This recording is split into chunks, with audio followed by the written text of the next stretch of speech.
Does that lead you up at all? Was it something No, related to your name, Doug? No, never mind. No, it's all just set. Say it. I'm good. No, now I need to know what it was. It's losing luster the more we talk about it. Now I just feel depressed about it. Hello, darkness, my old friend.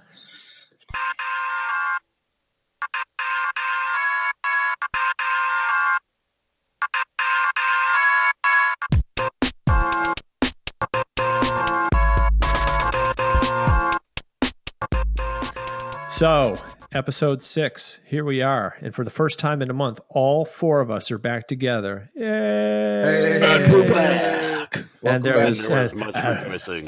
You beat me to it. And we're back. Welcome to episode 6 of Geek Tangent. You've got all of us here, including Chris, Doug. You got Keith again. And Stefan. What do you know? 4 familiar faces to talk to you this evening. Hi. We have all sorts of stuff to catch up on. We got a lot of great stuff this evening, and we're going to have a good time. From every corner of the globe. Pretty much. In fact, that's going to be one of our big topics this evening. One of the reasons why we haven't all been together for a little while is that most of us have been traveling here, there, dither, and thither. And so we thought we'd take a little time this evening and perhaps talk about our travels a bit because, frankly, none of us have really caught up with each other since then. So that's going to be our Q1 this evening is the official travel section of Geek Tangent. Hopefully the first of many because traveling is good. We're going to spend a little time during Q2 this evening. We have a whole bunch of new nerdy movie trailers to discuss. There's a whole bunch of great stuff that's come out recently. We're thinking about Doctor Strange and Suicide Squad and the new Star Wars Rogue One trailer, as well as sort of the final of the upcoming Captain America Civil War trailer. So we've got lots to chew on over there. So we're going to close it out with that. So having done that big old rundown, rather than ask how each of us is doing, what do you guys say we just get into Q1? Because we're going to find out how we've been doing with travel. Boom. Do it. Works for me. Do it. That was my weak interpretation of an airplane. That was pretty cool. Yeah, thank you. I thought that was a sound effect.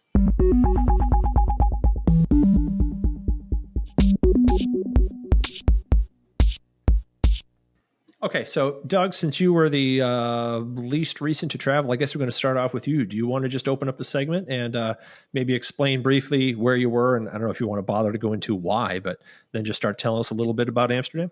Yeah, so I took a trip recently to Melrose, Massachusetts. I had some great chicken parm there. No, my hometown. I went to Amsterdam for a business trip 3 weeks back, and I spent a week there. And it was really, really cool. I had never been before. I've been a bunch of other places in Europe, but really a lot of great culture there, like really cool people. It felt like a very young city, even though the city itself is old. It just felt like the vibe there was, very alive and very active. Like everybody was on bikes all the time. There was like hardly any cars. One of the strange things, and this is kind of the thing I was thinking about before we were recording, is I felt like when I saw some stuff there, it was weird because being an American, I was like, whoa, they do that here. That's interesting. And it was like, and I always thought to myself, it was weird because it felt like, it's like embarrassed that I was embarrassed by it. You know what I mean? Like I have like such like an American, like, oh, you can't do that. And it's like, this is like the land of the free and we can do whatever we want. But if you actually go over to Europe, especially a place like Amsterdam, it's pretty much like anything goes over there. And what's crazy about it is it's like, it works. Like it's really clean. Everybody's nice. And there's like, it just feels a lot more open. And what's weird about it is like, I say that more open in terms of, you can smoke pot out in the street corner or, get a prostitute. But did you go to the Bulldog? I did go to the Bulldog. Did you get some space cake? I did not. All fucked up? No. I ended up wandering into a mushroom lab and got even better. I bought some mushrooms from a Dutch guy in a lab coat, which was pretty cool. Tripped my balls off along the river in Amsterdam. Did you really? Oh yeah. That's awesome. That's there's a picture on Instagram of the four of us with little teacups that we stole from a bar. That was in the midst of the chaos of the mushroom trip. That's fantastic. But Nice. it was interesting because everybody asked me there that when they found out that I was American, they asked me about Donald Trump. And it's embarrassing because it's like he's what they think we are. Even if he's not the best voice, he's the loudest voice right now. And it was me pretty much defending myself and being like, no, I don't agree with anything that man says. He's a monster.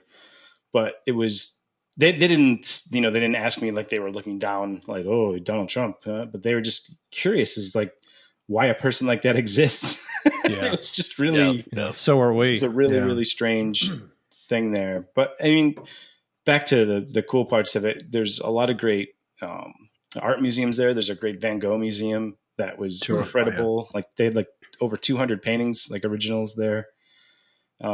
There's a modern art museum there that has some really cool stuff. There was this new museum that opened up like 2 years ago called the Eye, and it's kind of like it's a movie theater complex. Like you can go see movies there, but the other half of it is like cinema, like a cinema museum / like cinematic experimentation stuff. So it's literally like something weird you'd see in like our interpretation of like what we think like Europeans do and make movies about. It's pretty much like what this place was. It was. I literally kid you not. There was a guy performing with a dress on, like a ball dress, and there was a floating chair up in the air. And every time he did like a dance move, the chair would like mimic the move he did. And it was like through this weird electronic. He had this weird kind of like steampunking look kind of control board that he had that would kind of control his movements. And he was doing it live there. And then there's this whole exhibit about close-up cinema, and it was really just clips of like extreme close-ups of objects, and it was super, super strange.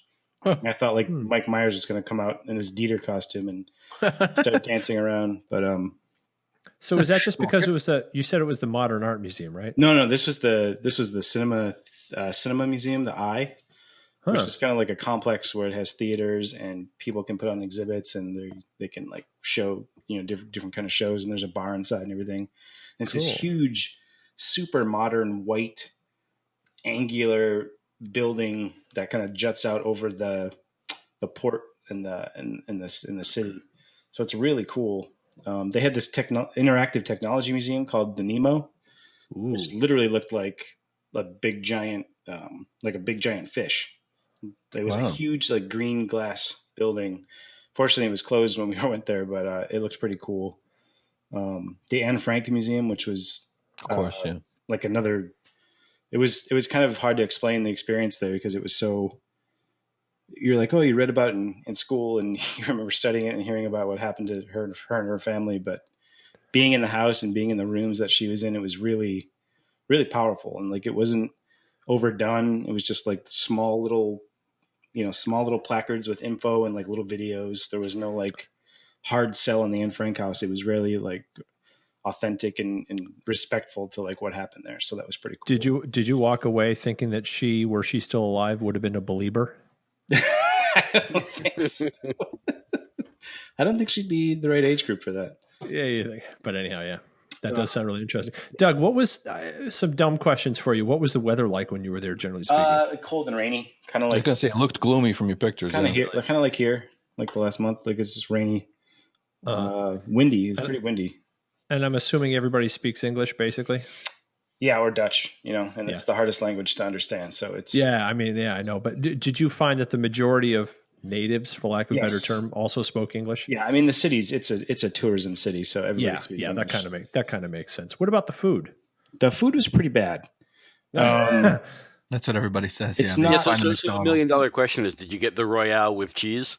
Yeah, I did not get the Royale with cheese, but I did eat in McDonald's there one night when I was dripping on mushrooms. Well, why else would you eat there? I mean, really? Yeah, right. Is like they don't really have Dutch food. They have a couple things, that you can order. I mean, I take that back. Of course, they have their own cuisine, but it's not like you don't go to a restaurant to eat Dutch food. They had a lot of the places that aren't Dutch, like the stuff that was like kind of like imports, like they had really great Indonesian food. They had some cool like Brazilian steakhouses and stuff like that. But anything that you want to eat was not usually Dutch food. It wasn't like you walked into a pub and ordered, pretzels and beer cheese, and that was like your dinner. It's pretty much the whole country, founded on like bar snacks, because that's all you do there is sit in a bar. What would like Dutch cuisine consist of? Did you get any idea of that? I really didn't try that much. Obviously, it's not that predominant. It's weird. I mean, you don't really. I'm sure there's some authentic places that were kind of outside the city that were kind of like true to like what Dutch food is, but every restaurant we ended up going to was either Italian themed or, Indonesian or Asian or Thai or French. So there wasn't really anything that was like local. They had a lot of like local beers, and they had like local, like I said, like local bar food, but there wasn't any like when you go to Amsterdam, you have to try this. It was just like, you should go get Indonesian food when you're there. don't eat Dutch food. Yeah. You had mentioned earlier, Doug, something about bicycling, and I've heard that about Amsterdam before. I get the impression that it's really sort of a foot traffic city along with bicycling. Small. Is that right? It's very narrow streets. I mean, think of Boston, but like older and even smaller streets. And they have a lot of canals there too, don't they? And there's canals that pretty much like, I think there's 5 or 6 that just cut right through like the whole city as you kind of go through it. At any point in time, there's thousands of bikes on the street. Like there's a whole building right where you kind of take the train in from like other cities, that there's just this huge garage, like a parking garage full of bikes. Like there's this one place you can park your bike. Wow. And if you park it anywhere else when you're traveling, you get in trouble. Like they'll take your bike and everything like that. But there's like, it's thousands and thousands of bikes, and like they don't care about cars. Like they will just, it's like it's a biking city. So if like cars kind of take second fiddle there, And we rented. I mean, we rented bikes for the last 2 days we were there, and it was great. And you can get around the city in like an hour. It's not that big, and everything's bike friendly. I mean, there's for every road where a car can go down, there's an equally kind of half as wide path for bikes to go down right alongside. So you can get to anywhere on a bike, and they drive on the same side of the street as we do. So it wasn't weird trying to figure out how to ride the bike there and going the opposite way or anything like that. So it was cool. It sounds really interesting. Yeah, it's fun. It's a lot of fun. It's definitely like an adult city. Like I don't think you'd go on vacation with your family there, but it's kind of a once in a lifetime thing. You go with some friends, or you go with your wife or your husband. But that's cool. Sounds like a cool adventure. So there's trip number 1, Amsterdam. Now that we all feel like we've been there ourselves, we have somebody else who's gone somewhere. Who could it be? So yeah, I'll go next, since my trip was the second longest to go. I actually took a 3-week trip that was sort of 2 phases, arguably 3 phases. First, I was in California for a week. That was mostly visiting friends, but I did drive up along the Pacific Coast Highway from LA up to Monterey, and checked out the Hearst Castle as part of that trip. So that was a lot of fun. I'll touch on that a little bit later. Then the second phase of the trip was a week on Oahu in Hawaii, where one of my cousins was getting married. And no, it wasn't an obnoxious destination wedding. He actually lives and works there. You knew I was going to ask that. After the wedding, or after that week on Oahu, which was mostly spent with family, I figured, fuck it. If I'm going to fly 14 hours from Boston to get to Hawaii, I'm going to take some extra time. So I did a little bit of island hopping, spent 3 days on Maui, and then 4.5, 5 days on the Big Island, which is also called Hawaii, but everyone calls it the Big Island to avoid the ambiguity. Mm-hmm. But by the way, everyone listening, the entire time Stefan is posting pictures. Yeah, torturing us. Ridiculous. Each shot is more beautiful than the last. Yeah. I'd actually recently upgraded couple months before the trip, I upgraded to a D5500, which is a 24 megapixel camera. It's like 6,000 by 4,000 pixels. Yeah. So there's a lot of nice resolution there to play with. But just to touch on a few of the highlights. So briefly, in California, if you've never driven the Pacific Coast Highway, I don't know. I can't remember. I think all three of you guys have been to California at some point. But I drove it in a convertible. Thank you. It's beautiful. Yeah, planning to do the same later this year, so I want to hear about it. Cool. Yeah. So really, I found that the most stunning portion of the drive was from the Hearst Castle north up to Monterey. I feel like that was the really Half Moon Bay. Half Moon Bay between Monterey and Big Sur. Right. Can't beat it. Yeah. That whole stretch there, I think was probably the prettiest of it all. Hearst Castle was a lot of fun, just because it's this outrageously, elaborate and just opulent home or really set of buildings that William Randolph Hearst built up on the top of these mountains in San Simeon, California. If any of the folks in our listening audience are familiar with the film Citizen Kane, I was about to ask that. The classic Orson Welles, his first film, that Charles Foster Kane character is really very loosely based on William Randolph Hearst. Absolutely it is. And so there's a point where Charles Foster Kane builds this giant, elaborate. He actually builds an artificial mountain with this massive house on the top of it called Xanadu, which is actually a reference to a Samuel Taylor Coleridge poem. But in any event, that whole property and the fact that it's filled with all of these European, pieces of architecture and art and everything, that's all based on what William Randolph Hearst did at San Simeon. And one of the things that was sort of interesting is that I believe, if I'm remembering correctly, like a lot of the furnishings that he bought for it was in the period between World War I, World War II, and so Europe was economically hurting.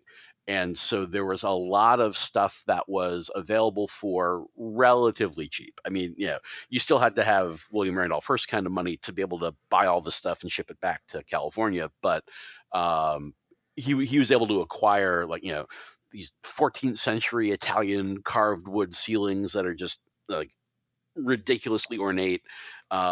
Multiple rooms have like these banks of seats that are built in from like monastery. It's just incredible stuff.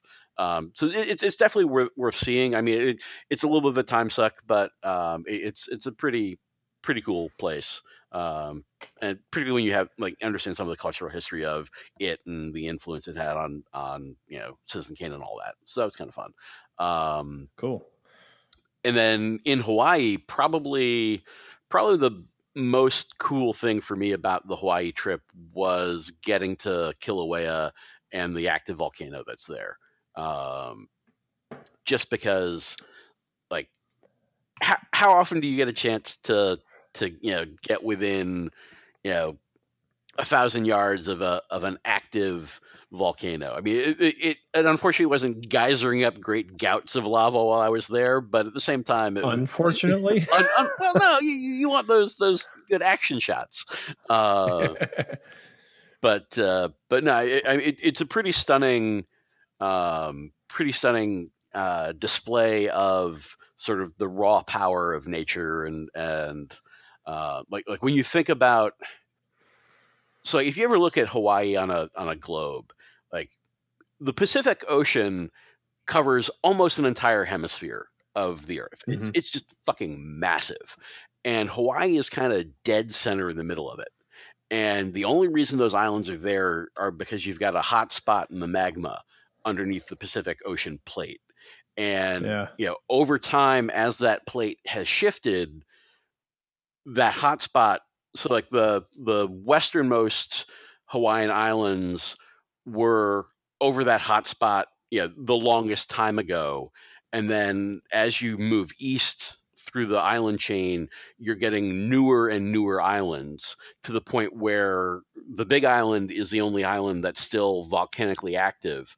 And in fact, there's more volcanic activity on the seafloor, sort of south and east of the Big Island, where in thousands of years, the Big Island will in fact be a bit bigger, because that volcano will eventually, arise out of the ocean floor and extend that island.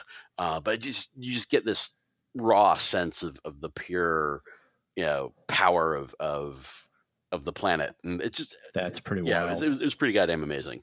Cool. But the beaches were beautiful. A lot of beautiful rainforests. Took a helicopter tour on my last day. Flew around the Big Island, which was a lot of fun. And so it was actually sort of fun. It's a Bell 407 helicopter, and so I got to sit in the co-pilot seat up in the cockpit. Sweet. So nice. It was like not quite a 360-degree view, but a much more panoramic view of that's so cool, everything that you're seeing.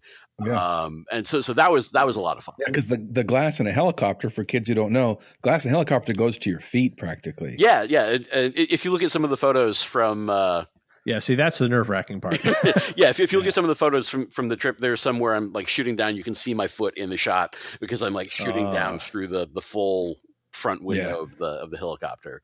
That's cool. I missed those. I'll have to double back and check them out. That sounds amazing. Yeah, no, it was a lot of fun. Arguably the most nerve-wracking stretch of that was there's a number of valleys on the northeastern coast of the Big Island that have got these really very vertical sides to them, and they're these 1,000-foot waterfalls. But it was very rainy that day, and so the cloud cover was particularly low. So as we were flying in through there, it was a little, you didn't have the open sky above you. You had, a low level of cloud cover that was covering, acting like a ceiling for the whole valley, which was kind of cool. But we got kind of close to the cliffs a couple times. But I had full confidence in York, our pilot, who I think may have been from Amsterdam. He was definitely Dutch. Cool. But so give us some highlight stuff. I mean, this sounds like a dumb question, but again, never having been, what was the weather like, generally speaking? What was the cuisine like? What was what was the groove of your day sort of like? Sure. Ignoring the obligation of the wedding, of course. Yeah. So what was interesting was the weather varied a little bit from island to island, and also a little bit depending on where you are on the island. So on Oahu, we were staying on Kailua Beach. For the most part, gorgeous weather. Stayed in the 80s.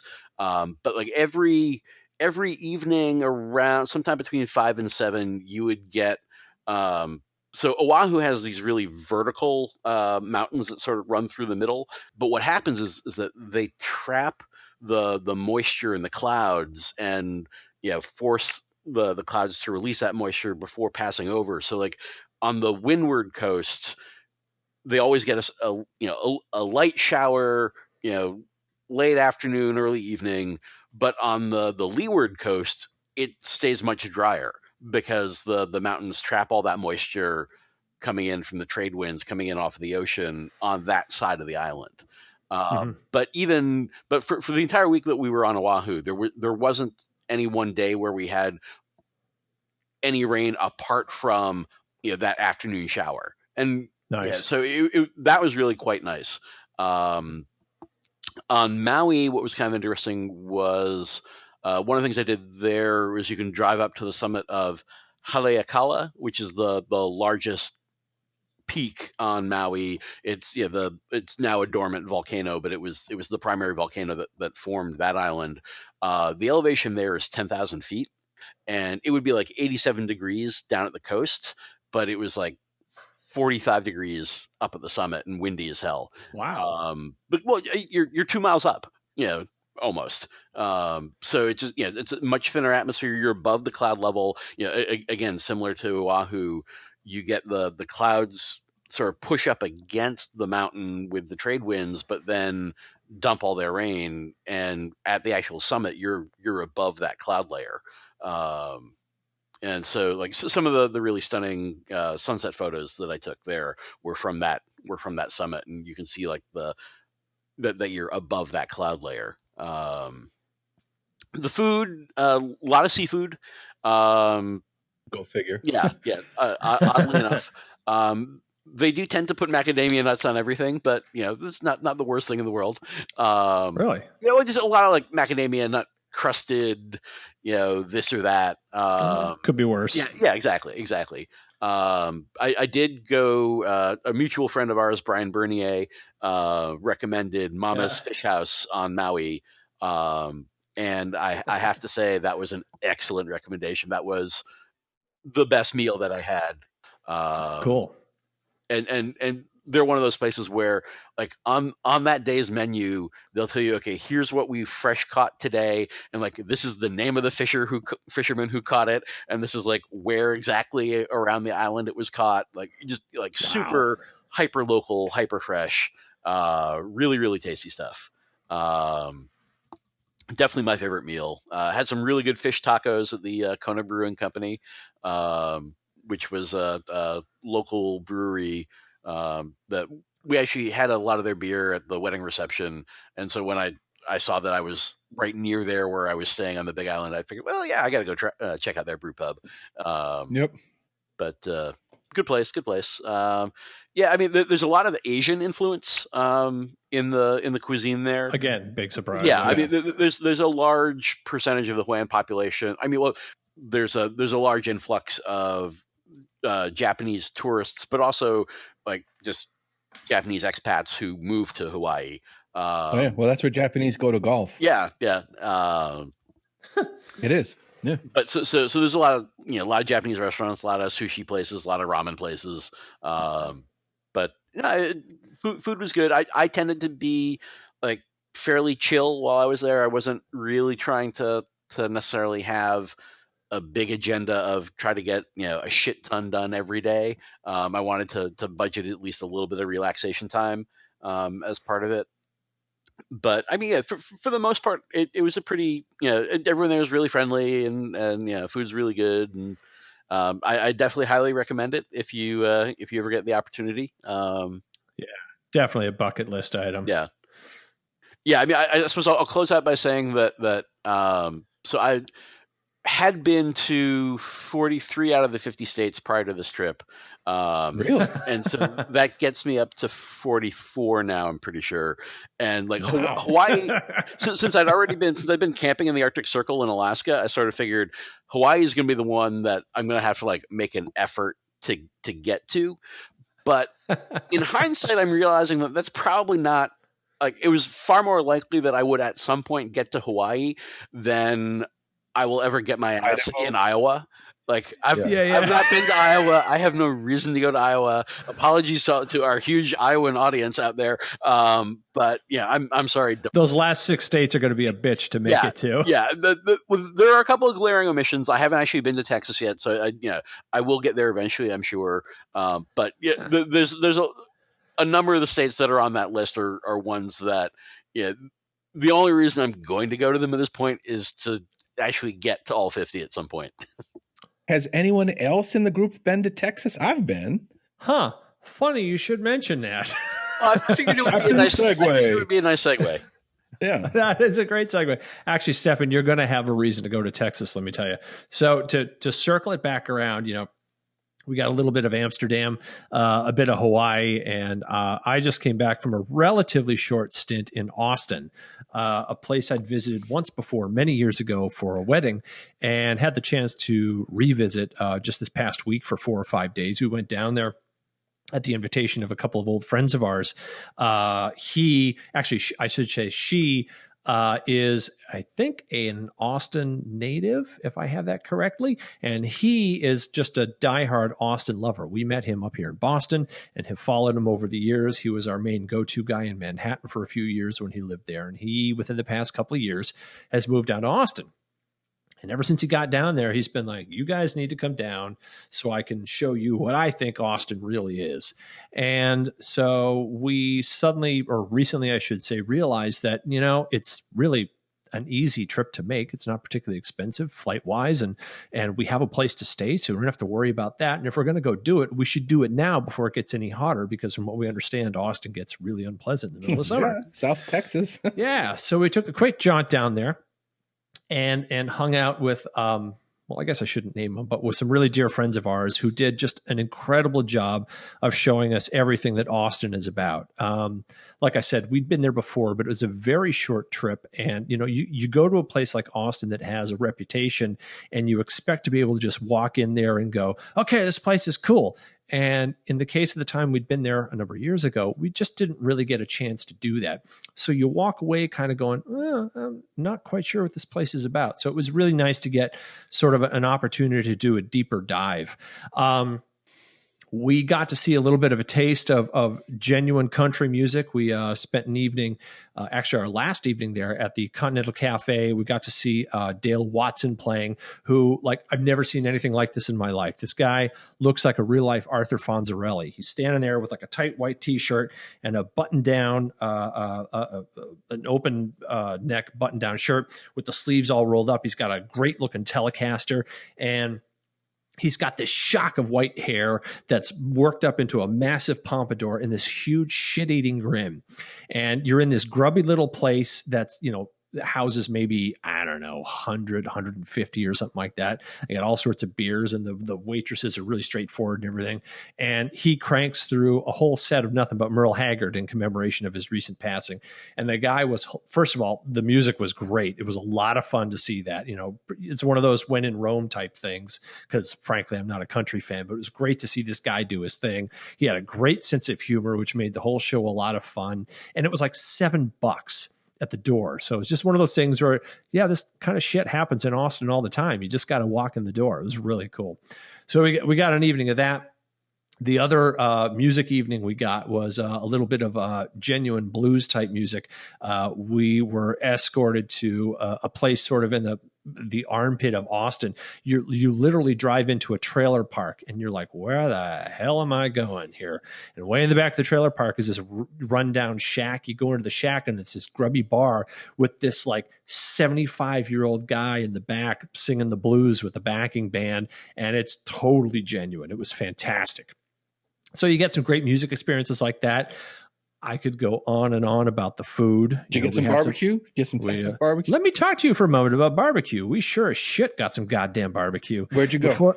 Thank you, Keith. Good point. We drove down to Lockhart, Texas. It's about a half hour, 45 minutes, I believe, due south. And Lockhart's this really tiny little town. The city hall is the center point of the town. And for those of you who might have seen Christopher Guest's movie Best in Show, you would recognize this building. It's really kind of cool to see in real life. And the town also is home to 3 sort of competing barbecue / brisket type places. There's some family relationships there. I mean, it sounds like the makings of a crazy ass movie.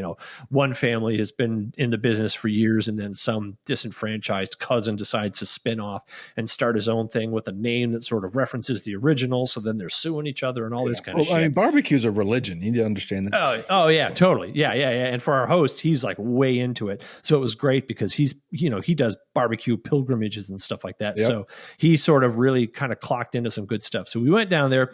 One of the places is called Smitty's. Another one is called Black's. And I have to admit, I'm blanking on the third. We've stopped by Smitty's because that place is the original. And it is one of the most surreal experiences I've ever had in my life. You open the door and there's this long open hallway. It's dark. It's full of smoke. And the walls are just black with soot. Yep. And that sounds about right. Yeah. And they cook everything there in the building, and you basically you work your way down the hallway and you order down the back, and then there's an area that isn't quite so sooty where you can sit down and eat. Let me guess the entire menu: beef ribs, beef brisket, sausage, bread. Yep. That is all. Yep. They might have beans. Yeah, that's pretty much it. So we went in there to, you pretty much got it right. Yep. We went in to check out the space, but then we wound up going over to Black's, where we got some brisket. I got some ribs and some sausage and all that kind of stuff. And God damn, that shit was good. Holy shit. On the other hand, it's its own thing. You know, it is totally, yeah. It's because here in North Carolina, pork is what barbecue's all about. There ain't no beef barbecue here. That doesn't happen. Yeah. So we got to experience that. That's really one of those things you do once on your trip because you can't eat a lot of that shit over the course of a number of days. Austin overall is a really cool place. You spend a good chunk of time on South Congress Street, which is sort of their funkier area, all sorts of great shops. It's become an interesting mix of funky shops and sort of high-end shops. Yeah. So sort of a little bit of everything for everybody. Great places to hang out and have a drink in the middle of the day. You know, lots of open air bars and stuff like that. The weather was in sort of the mid to high 70s, decent amount of humidity. I mean, you could tell this is sort of the edge of where you want to be before you don't want to be there for the summer, basically. People are super nice. You know, everybody we bumped into was very friendly, had great conversations with all sorts of random people. I have to admit, for our time there, I don't really feel like I quite grokked the feel of the whole place. It was great to visit, but you sometimes wish you could walk away going, I really get what it feels like to live here. And we weren't really there long enough. Maybe that's the Northeastern in me. Maybe I'll never get it.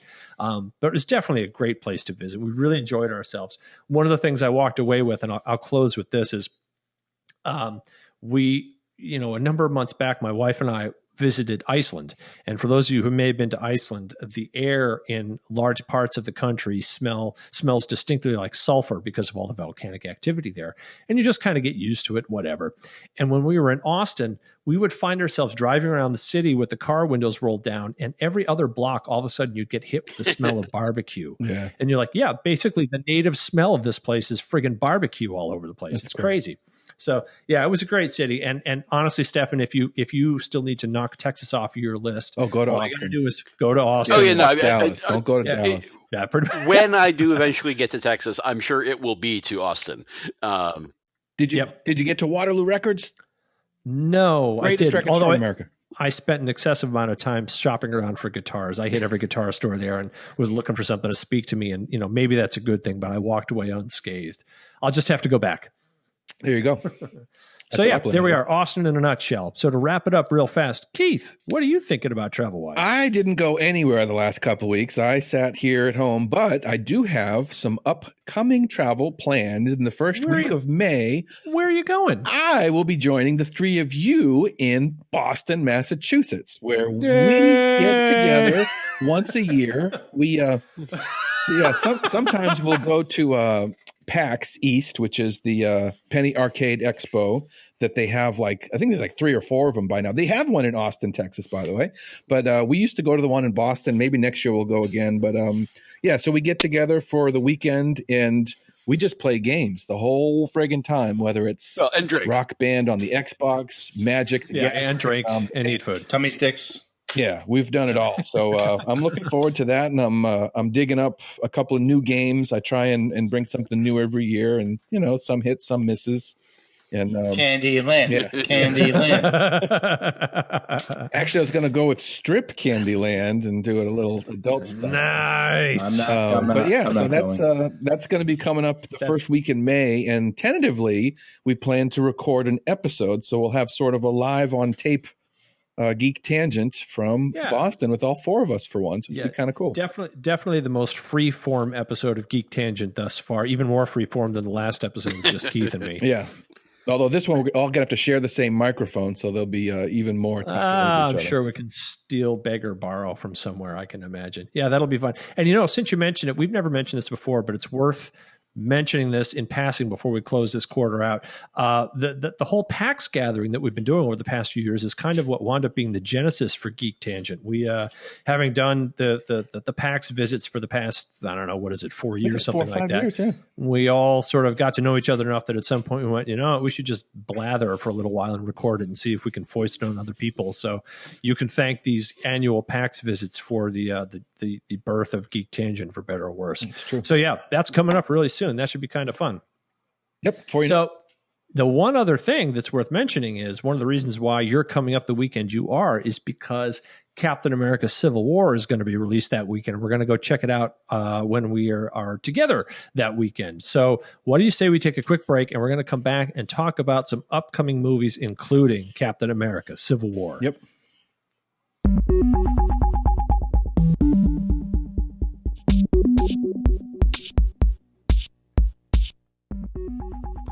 listening to the Geek Tangent podcast. Want to find out more about an item we've discussed? Want to suggest a segment idea?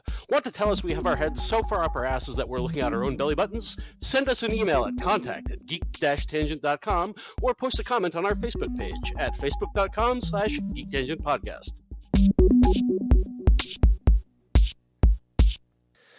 And we're back. Huzzah!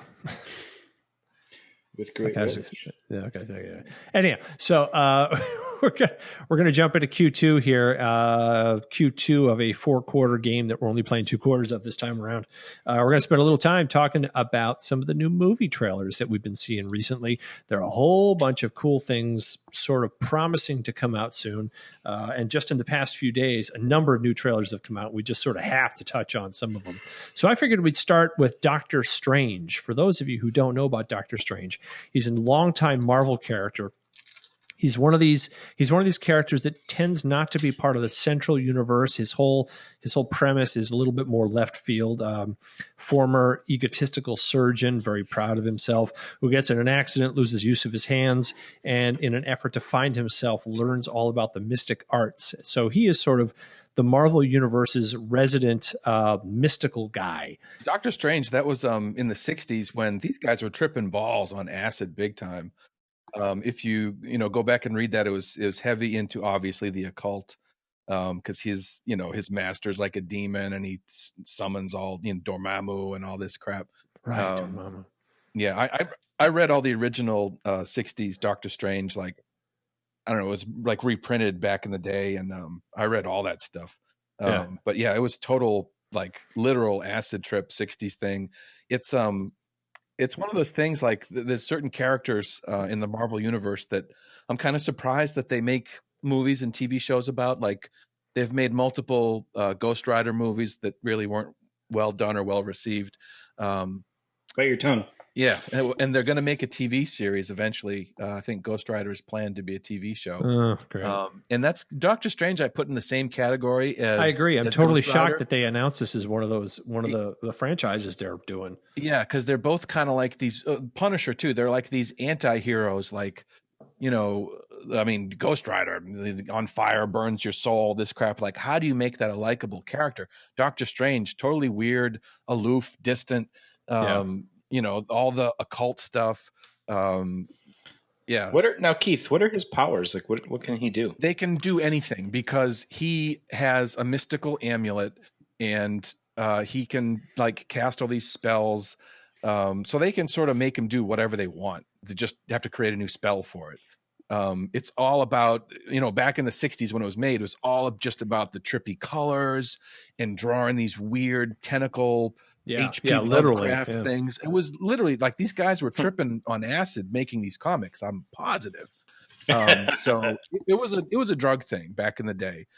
So I'm really curious how they handle the movie, because those of you, if you watch any of the Marvel animated stuff, they already made a Doctor Strange movie a couple years ago. It was horrible. I have it. I watched it once and never again. So if anyone wants the DVD, I'll give it to you. It sucks. But hopefully the movie will be better. But it's a really difficult character to do. Yeah. With that said, it looks like they might do a good job. I mean, for those who might not know, Benedict Cumberbatch of Sherlock and other fame.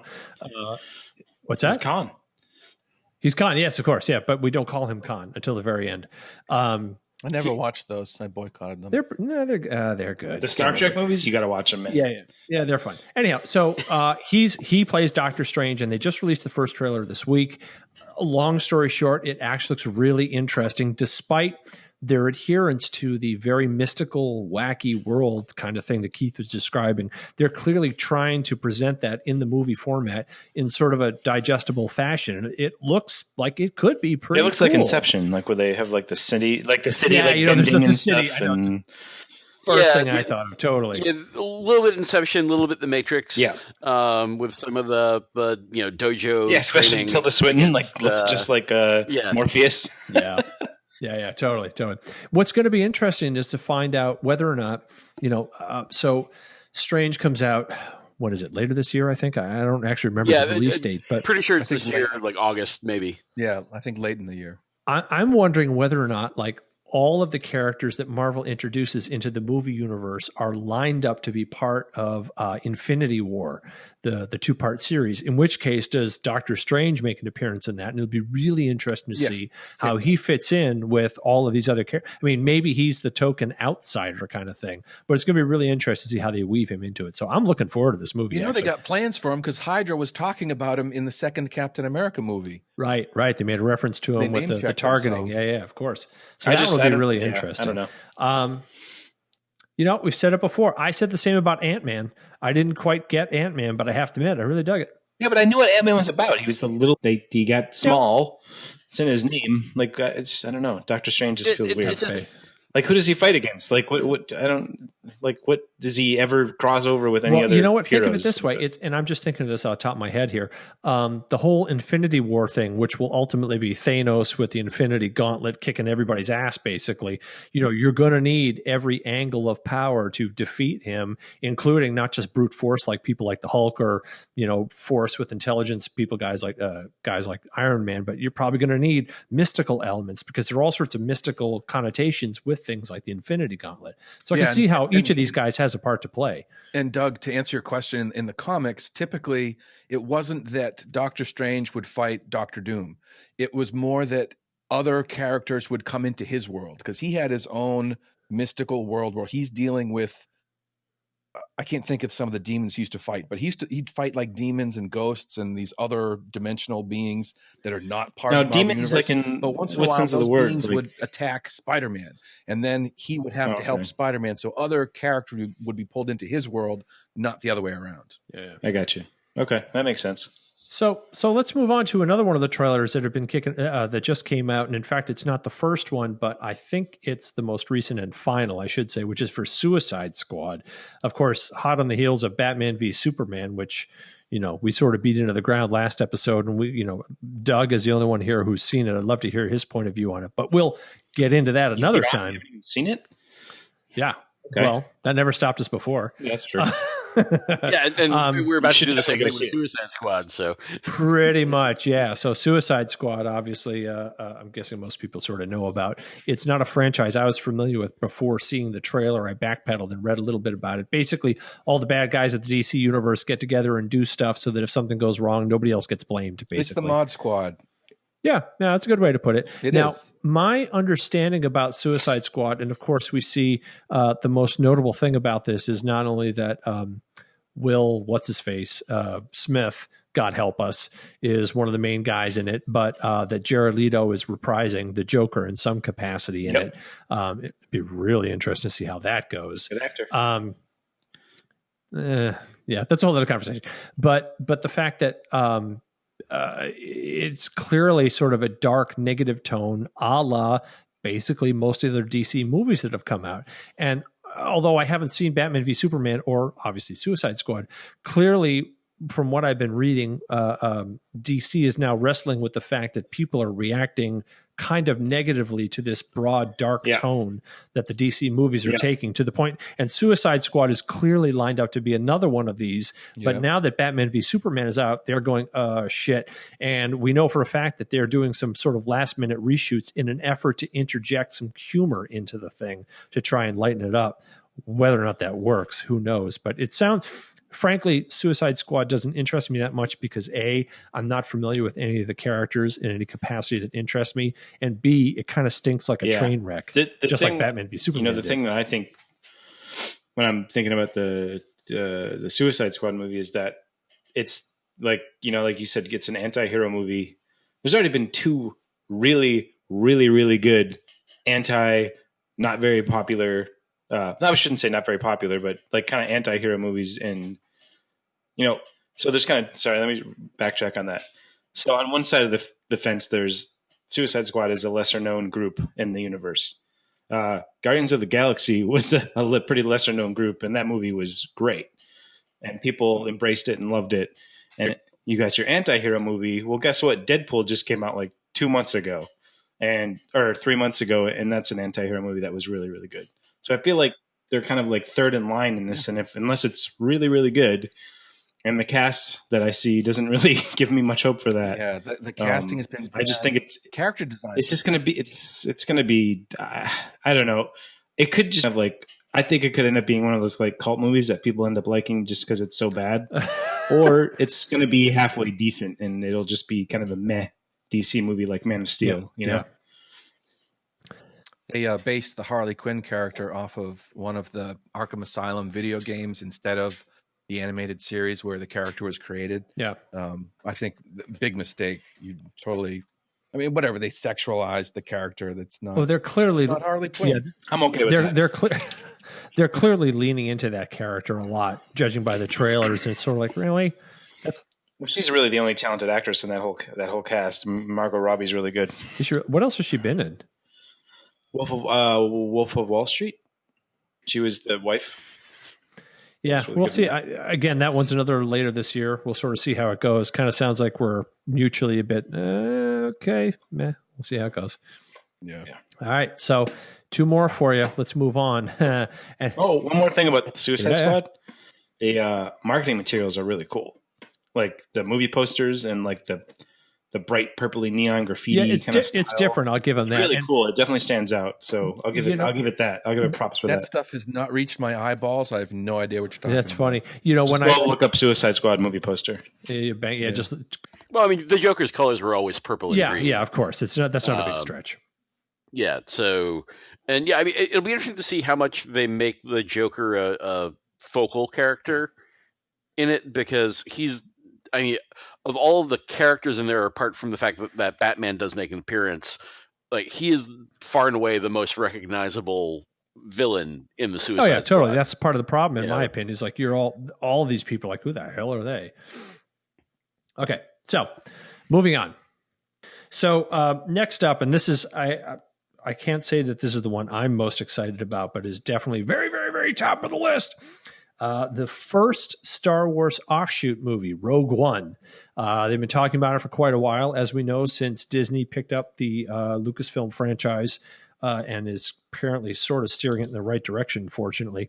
Their plan is to do not only the ongoing trilogies, which will follow the story of the Skywalker clan, so to speak, but they're going to start doing offshoot movies. And the first of them is Rogue One, which retells the story that we've never seen before of the team of rebels who steal the plans to the Death Star, which, of course, Princess Leia ultimately takes possession of and hands off to R2-D2 in the eponymous first Star Wars movie, of course. Didn't know what to expect from this myself, but they released the trailer earlier this week, and I have to say, after watching it, I'm totally into it.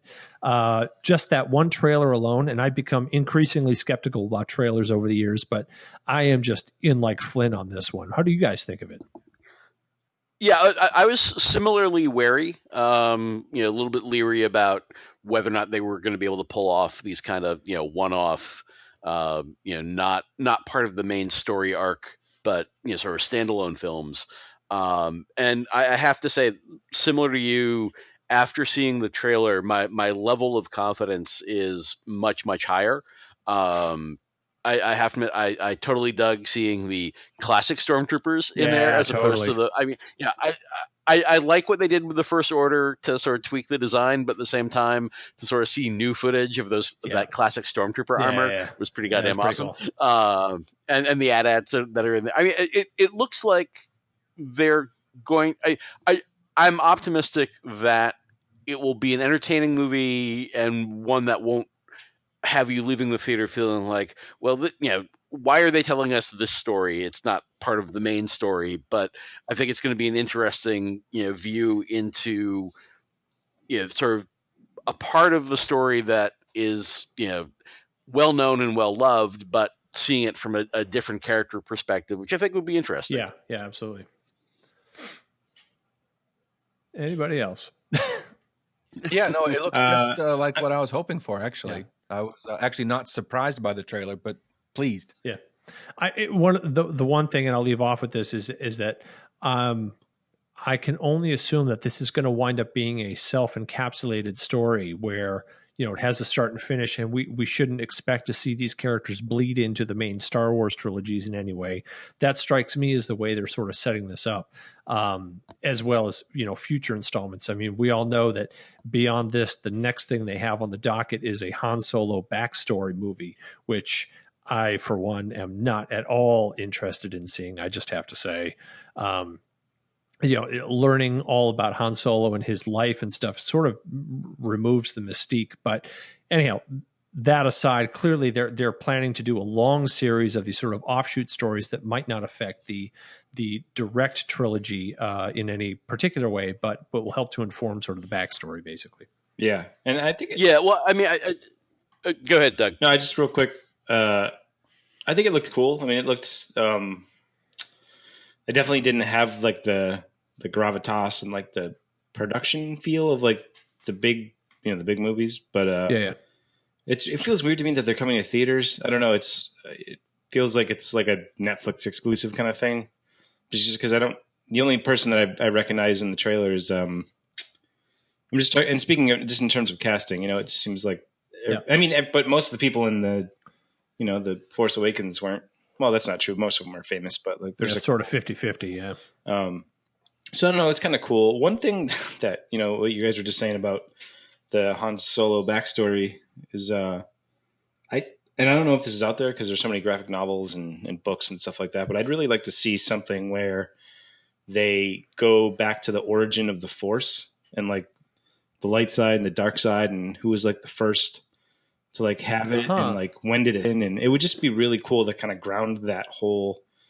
I know there's like mystique about the Force and it has very strong religious undertones and stuff like that, but it would be really cool to see like what planet did it happen on, like who was the first. Yeah, that's a great point. I never thought of that before, but come to think of it, that's actually pretty cool. Neutral? Did it start dark? Did it start light? It would just be really cool to have like a cool kind of bigger conversation about the Force and I know I don't want it to lose any of the mystique and stuff like that, but it would just be really cool to kind of have like a cool origin story that's not just another character, That'd be really. It's all about midichlorians. Yeah. We already know all about that. No, actually, Doug, I think that's a great point. It's one I hadn't thought of before. Oh my god! Yeah, I want to say that some of the novels back in the 90s, late 90s, when the Timothy Zahn novels first came out, and they really started you started getting like 2 or 3 different Star Wars novels coming out every year. Seemed like. I sort of feel like at some point they might have touched on. Like I said, I'm sure they have. It's a period. Well, yeah, but I mean, not to the extent that I think that you're talking about. And I do think that would be an interesting, aspect of like the really early Jedi Order and like how that started and how people discovered that they could use the Force. So yeah, no, I mean, I think there's definitely some potential there, and I wouldn't be surprised if at some point they do touch on some element of that. To go back to Chris's point about like whether or not the characters from Rogue One are going to bleed into the main, sort of saga, as it were. I don't think we necessarily need to worry about that with at least Rogue One. That ship has sailed.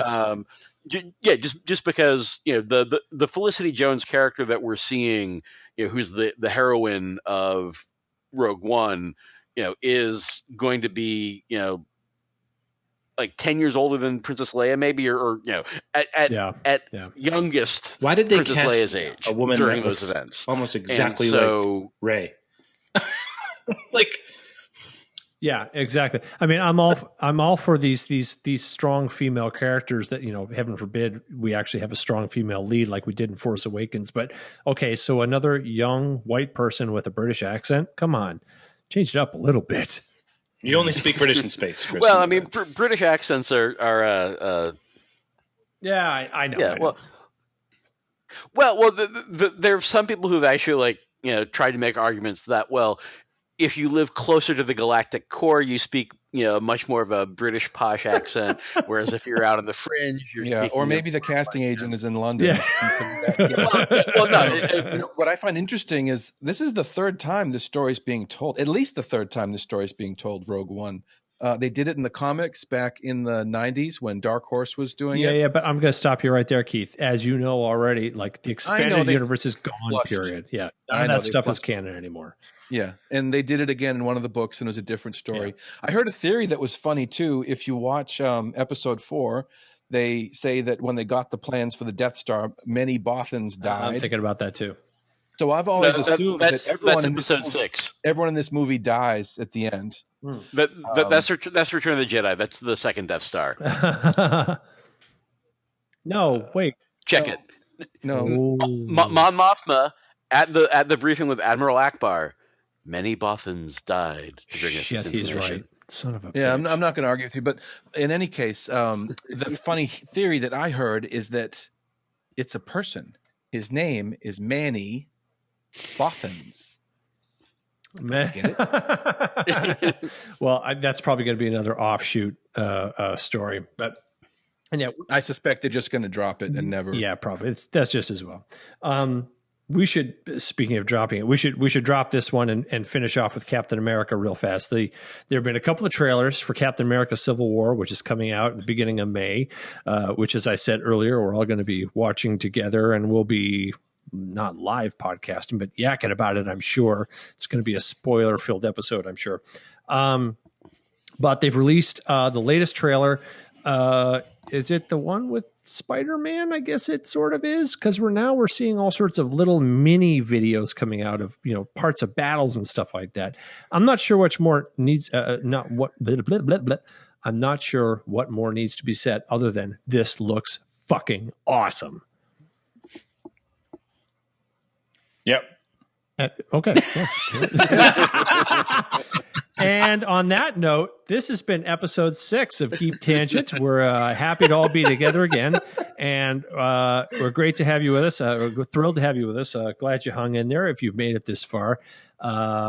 We have covered lots of things, and we'll be covering lots of things in the future. Hey, there are lots of ways you can find us. We have a channel on YouTube, right, Keith? That's true. It is Geek Tangent Podcast on YouTube. Most excellent. We have a website, geek-tangent.com, that actually just bumps you over to Facebook. So there's that. You can follow us on Twitter at geek_tangent. I'm pretty sure that's it. We're working on getting ourselves on Stitcher, so you can find us anywhere and everywhere pretty much. And as always, the most important thing you can do is to email us if you want at contact@geek-tangent.com. Subscribe to us on iTunes. And the second most important thing you could possibly do is to write a review for us on iTunes. We haven't gotten any yet. There's one review there, but I think I know who wrote it. So by all means, get your ass out there and write a review on iTunes. You'll be a better person for it. Until you get around to writing that review, this is Geek Tangent signing off, and we'll see you in 2 weeks.